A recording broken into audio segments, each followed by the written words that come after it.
Welcome into the Poetry Tavern, a place to discuss both reading and writing poetry, spotlighting new poems and ideas every week. Hello all, and welcome into another episode of the Poetry Tavern. This week we're talking about poems about games.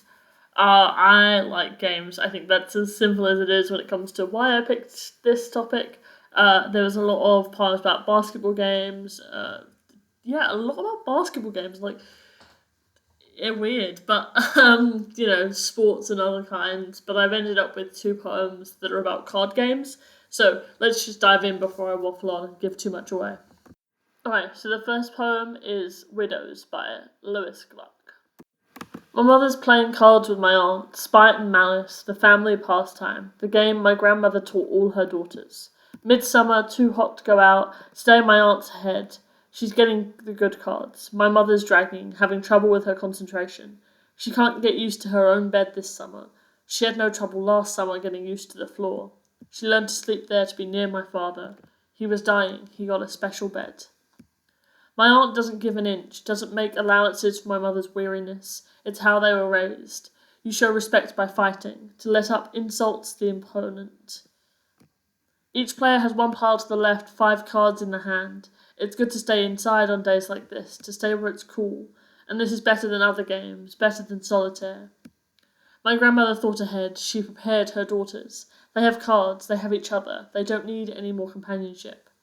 All afternoon the game goes on, but the sun doesn't move. It just keeps beating down, turning the grass yellow. That's how it must seem to my mother, and then suddenly something is over. My aunt's been at it longer. Maybe that's why she's playing better. Her cards evaporate. That's what you want. That's the object. In the end, the one who has nothing wins. What I like about this poem is that, when I read it through, I wasn't sure what to expect, because it just seems to be a conversation about these two women, these two sisters having this card game. But it really, drives into what the card game is about and what it's for. They are playing this card game because there is nothing else. I mean, not nothing else, but, the husband has died, and they are in having this card game and having this companionship. They are comforting each other over the loss. And, the thing about their mother teaching them to have each other so that if something else fell away, they wouldn't be alone. It's just so interesting. And, the last line... The last line really hit me hard the first time I read it, of, in the end, the one who has nothing wins. Just, they are in a, it seems to imply that they're in a better position for being alone, or at least that's what their mother has taught them. And that's such an interesting thing to imply with the last line. Just, I read it and I was like, that shifts sort of the whole thing. Because before it was their mother has prepared them to be alone in case it happens, she's preparing them for the worst. But in the last line, it sort of seems oh no, this is what their mother wanted, is for them to support each other and not need anyone else. So yeah, it's just so interesting, and just I really enjoy reading it. Okay, so the next poem is The Queen of Hearts by Christina Rossetti. How comes it, Flora, that whenever we play cards together, you invariably, however the pack parts, still hold the Queen of Hearts? I've scanned you with a scrutinizing gaze, resolved to fathom these your secret ways, but sift them as I will, your ways are secret still. I cut and shuffle, cut again, but all my cutting, shuffling proves in vain. Vain hope, vain forethought too, that Queen still falls to you. I dropped her once, prepense, but ere the deal was dealt, your instincts seemed her loss to feel. There should be one card more, you said, and searched the floor. I cheated once. I made a private notch in Heart Queen's back and kept a lynx-eyed watch. Yet such another back deceived me in the pack.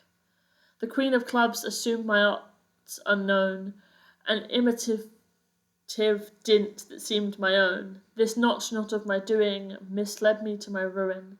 It baffles me to puzzle out the clue, which must be skill or craft or luck in you, unless it is indeed it be natural affinity. I always love a Christina Rossetti. It's just, she owns my heart.